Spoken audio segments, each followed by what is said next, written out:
এই তো আজকে আমি মুরগির গিলা কলজা রান্না করব। বিসমিল্লাহ। আসসালামু আলাইকুম, welcome back to my channel. আপনারা সবাই কেমন আছেন? আশা করি দেশে বিদেশে যে যেখানে আছেন সুস্থ আছেন এবং পরিবার পরিজন নিয়ে ভালো আছেন। আমিও আলহামদুলিল্লাহ পরিবার পরিজন নিয়ে সুস্থ আছি এবং ভালো আছি। এই তো নতুন আরও একটি ভিডিও নিয়ে আপনাদের মাঝে চলে আসলাম। আজকে বাহিরের ওয়েদারটা দেখেন, বৃষ্টি হচ্ছে বাহিরে। এই তো বৃষ্টি হচ্ছে,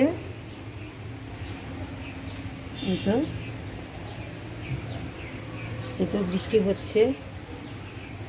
তারপর হচ্ছে তো দেখেন আমার যে বেলকনিতে যে গাছটা কত সুন্দর করে ফুল ফুটেছে।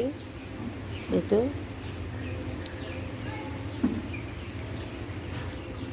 এটা হচ্ছে মাধবীলতা ফুল। আমি যখন আমার মনটা একদম খারাপ থাকে তখন আমি এখানে এসে দাঁড়ালে আমার মনটা ভালো হয়ে যায়।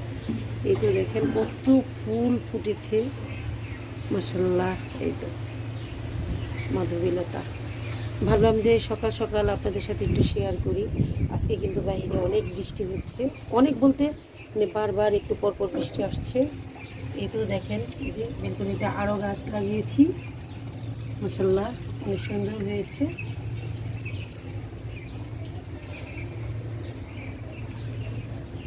তো যাই হোক ভিউয়ার্স, আপনারা সবাই ভালো থাকবেন, নিরাপদে থাকবেন, এটাই আপনাদের জন্য আমার দোয়া ও কামনা।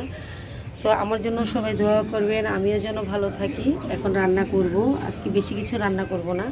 কি রান্না করব সেটা আপনাদের সাথে অবশ্যই শেয়ার করব। আমার সঙ্গেই থাকেন এবং ভালো থাকেন। এই তো আজকে আমি মুরগির গিলা কলজা রান্না করব।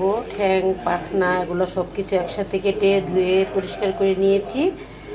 তো তাহলে সঙ্গেই থাকেন।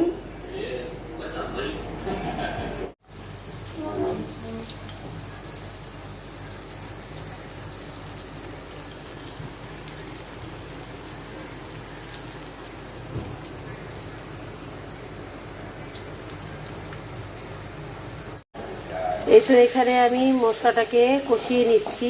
পেঁয়াজ, আদা, রসুন যত মশলাপাতি আছে সব কিছু দিয়ে নিয়েছি। এখন মাংসটাকে দিয়ে দিব।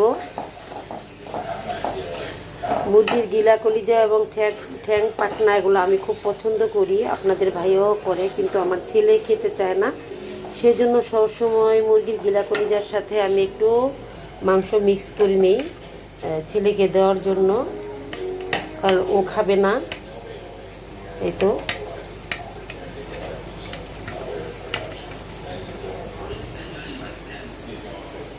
কিছু আলু কেটে নিয়েছি, এটা এর সাথে অ্যাড করব।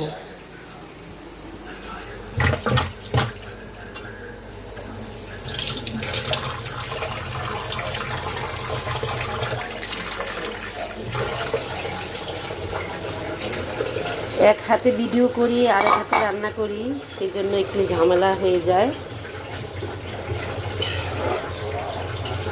এখন মশলাটা একদম কষানো হয়ে গেলে তারপর হচ্ছে আমি এই মাংসগুলি দিয়ে দিব। এই তো কষানো হয়ে গেল, এখন আমি এখানে মাংসগুলো দিয়ে দিব। বিসমিল্লাহ।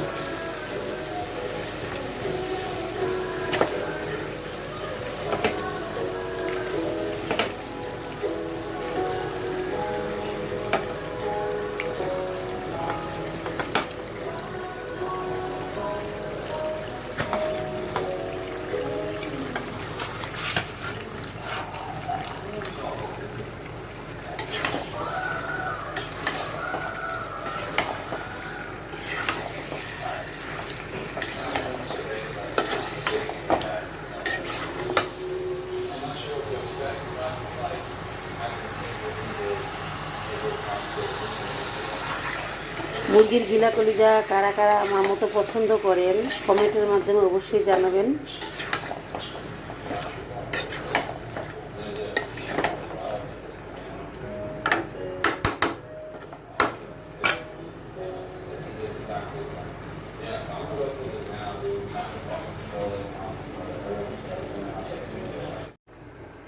এই তো এখন একটু নাড়াচাড়া দিয়ে দিব তরকারিটাকে।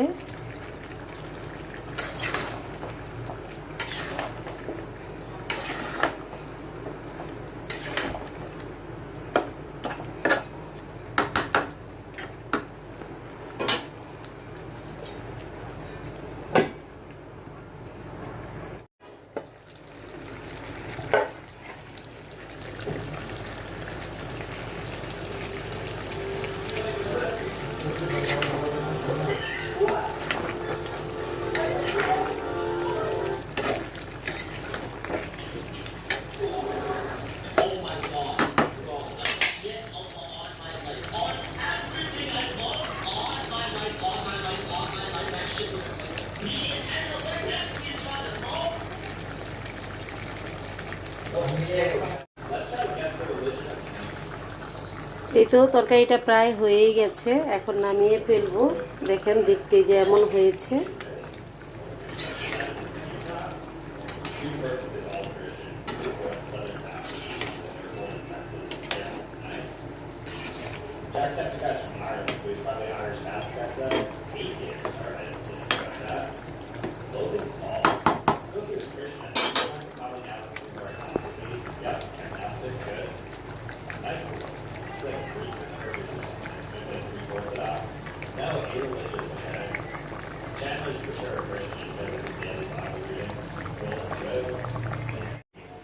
এই তো তরকারিটা রান্না হয়ে গেল। তো দেখেন রান্নাটা অনেক সুন্দর হয়েছে। একটু ভিজা ভিজা রেখেছি, কারণ আপনাদেরকে তো আমি আগেই বলেছি যে আমার ছেলে একটু ঝোল না থাকলে খেতে চায় না। তাছাড়া এই গিলা কলিজার মাঝে যে আছে, যে মাংস আছে, এই জন্য একটু ভিজা ভিজা রাখলাম।